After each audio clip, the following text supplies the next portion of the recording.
is Alfianita. I'm from Muhammadiyah Sinjar Universitas and Particle Science Public Administration. In this video, I will explain material about part of speech name pronoun. Name pronoun. Definisi pronoun. Pronoun adalah kata yang digunakan sebagai kata ganti dari kata benda atau frase kata benda. Pronoun biasanya digunakan untuk merujuk pada kata benda yang sudah disebutkan sebelumnya. Pronoun dibagi menjadi beberapa bagian, yaitu personal pronoun atau kata ganti yang menunjukkan orang. Contoh kalimat personal pronoun yaitu he can speak English free. Yang kedua, possessive pronoun atau kepunyaan. Kata ganti yang digunakan yaitu my, win, your. Contohnya kalimat possessive pronoun itu my book is red. Reflexive pronoun yaitu kata ganti subjek yang digunakan untuk menunjukkan bahwa subjek dan objeknya adalah orang atau benda yang sama. Kata ganti yang digunakan adalah myself, yourself, the same. Demonstrative pronoun. Bismillahirrahmanirrahim. Assalamualaikum warahmatullahi wabarakatuh. Hello guys, my name is Farhana. I'm from Muhammadiyah Sinjar University, the Faculty of Social Science and Physical Science Public Administration Study Program. In this video, I will explain material about a part of speech named verb. Yang pertama itu, what is verb? Apa itu verb? Secara bahasa, verb berarti kata kerja. Verb adalah kata-kata tindakan atau dalam bahasa Inggris dikenal sebagai action word. Kita menggunakannya untuk merujuk pada tindakan yang dilakukan. Peristiwa yang terjadi pada seseorang atau segala sesuatu dan keadaan. Setiap kalimat lengkap dalam tatanan bahasa Inggris akan membutuhkan setidaknya satu verb untuk menjelaskan apa yang sedang dilakukan subjek. Yang kedua itu contoh verb. Yang pertama, she plays in background with her sister, di mana kata verbnya terletak pada kata play. Yang kedua, he feel empathy, kata verbnya terletak pada kata feel. Dan yang ketiga, the apple is red, kata kerjanya terletak dalam kata is. Yang ketiga, what is the function of verb? Fungsi verb. Verb berfungsi sebagai penghubung antara subjek dan komplement atau kata pelengkap. Verb biasanya menjadi predikat dalam suatu kalimat. Verb berfungsi sebagai kata kerja utuh dalam suatu kalimat. Yang keempat, how many kinds of verb? Yang pertama, infinitive verb atau kata kerja biasa. Yang kedua, auxiliary verb, kata kerja bantu. Yang ketiga, linking verb atau kata kerja penghubung. Yang keempat, transitive verb atau kata kerja yang membutuhkan subjek. Yang kelima, intransitive verb atau kata kerja yang tidak membutuhkan subjek. Dan yang terakhir, yang keenam, regular dan irregular verb. Itulah penyampaian materi verb dari saya. Salam bismillah. Hello, I'm Fitra Ilham. We'll discuss about adverb. What is adverb? Adverb adalah kata yang menerangkan kata kerja atau verb, kata sifat, adjektif, atau kata keterangan adverbs lainnya. Keberadaan adverb bukan menjadi sebuah kewajiban dalam sebuah kalimat, namun keberadaannya akan menjelaskan dengan rinci pada kalimat tentang bagaimana, apa, kapan, di mana, dan bagaimana. Example, he drives slowly, yang artinya dia mengendarai mobil secara perlahan. Kedua, selanjutnya,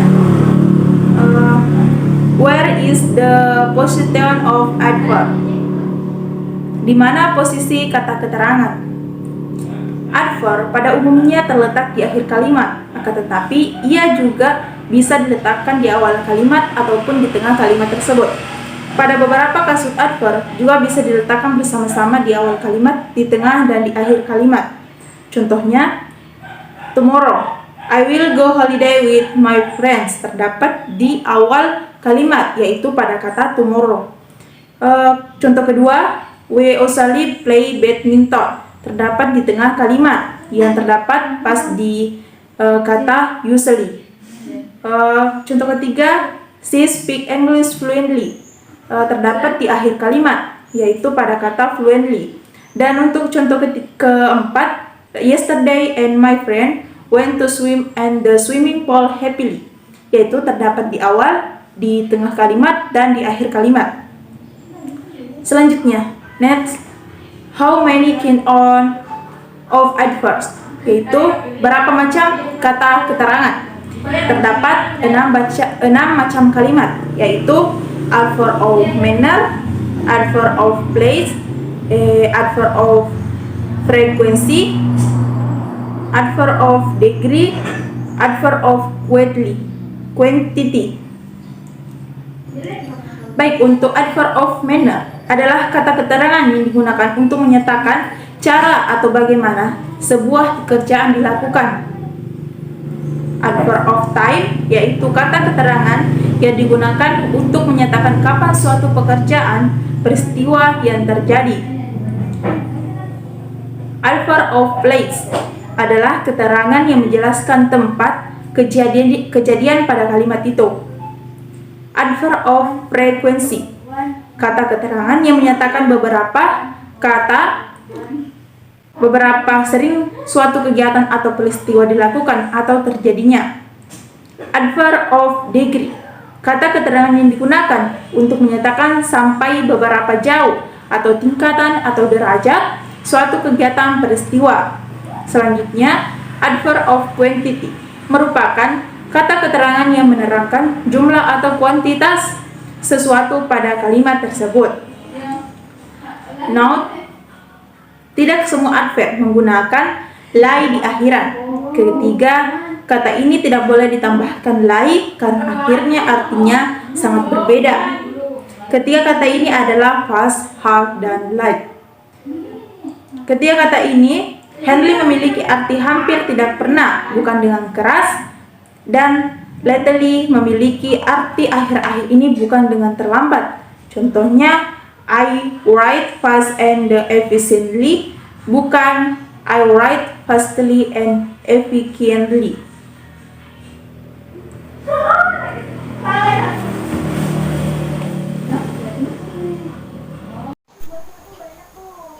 Hello everyone, my name is Putri Andini. I'm from Muhammadiyah Sinjai University, the Faculty of Social Science and Particle Science Public Administration Study Program. In this video, I will explain material about part of speech. Name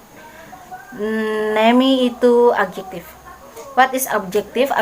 Adjective adalah kata sifat yang mensifati orang ataupun suatu hal.